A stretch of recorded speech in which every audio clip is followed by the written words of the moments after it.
अब 9वें में क्या कहा है, ये 9वें में, हे अर्जुन मेरे जन्म और कर्म दिव्य अर्थात निर्मल और अलौकिक हैं, दिव्य हैं। इस प्रकार जो मनुष्य तत्व से जान लेता है वह शरीर को त्याग कर फिर जन्म को प्राप्त नहीं होता, मुझे प्राप्त होता है। ये तो इन अनुवादकर्ताओं की नालायकी है।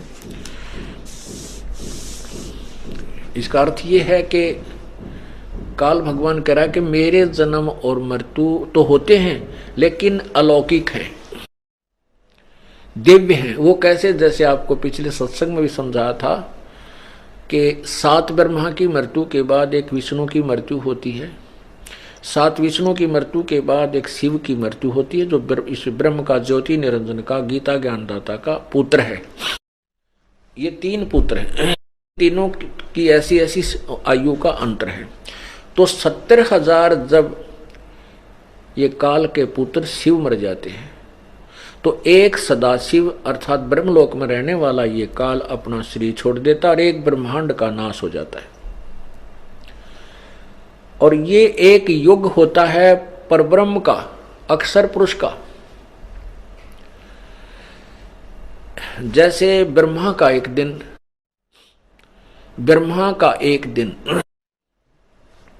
1008 चतुर्युग का होता है। उसको हम सीधा 1000 युग लेते हैं, चतुर्युग 1000 चतुर्युग लेते हैं। और एक चतुर्युग में 43,20,000 वर्ष होते हैं। ये अपने वर्ष, ये मानव के जो वर्ष हैं ये 43,20,000 एक चतुर्युग यानी 4 युग में, सतयुग, त्रेता, द्वापर और कलयुग, इन चारों में 43,20,000 वर्ष होते हैं। ऐसे 1008 चतुर्युग का ब्रह्मा का दिन, इतनी ही रात्रि। इसको हम लमसम लेते हैं तो 1000 चतुर्युग का दिन, इतनी ही रात्रि, 30 दिन रात का एक महीना, 12 महीने का वर्ष और 100 वर्ष की ब्रह्मा की आयु, 100 वर्ष की। ऐसे 7 ब्रह्मा की मृत्यु के बाद एक विष्णु की मृत्यु, 7 विष्णु की मृत्यु के बाद फिर एक शिव की मृत्यु। ऐसे 70,000 शिव की मृत्यु के उपरांत एक ब्रह्मलोक में रहने वाला ये काल अपना शरीर, इसकी मृत्यु होती है ऑटोमेटिक। इसका जन्म फिर किसी मां से नहीं होता, ये अपने आप एक निर्धारित समय पर इसका ऐसे ही शरीर बनता है उस परमात्मा के द्वारा, कबीर परमेश्वर द्वारा। ऐसे दुर्गा का विनाश होता है, दुर्गा का फिर ऐसे शरीर बनता है।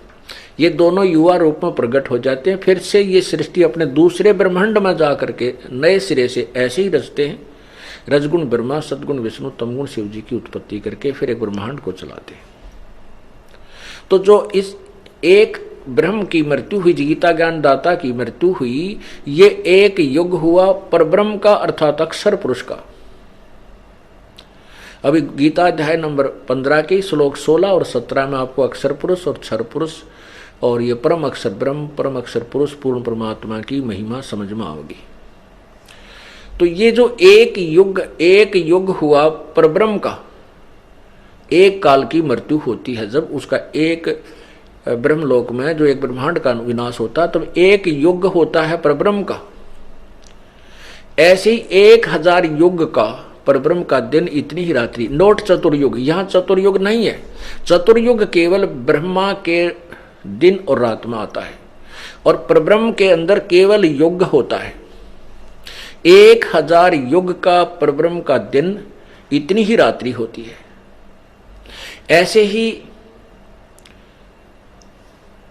30 दिन रात का एक महीना, 12 महीने का वर्ष और 100 वर्ष की अक्षर पुरुष अर्थात परब्रह्म की आयु होती है, उसका भी विनाश होता है।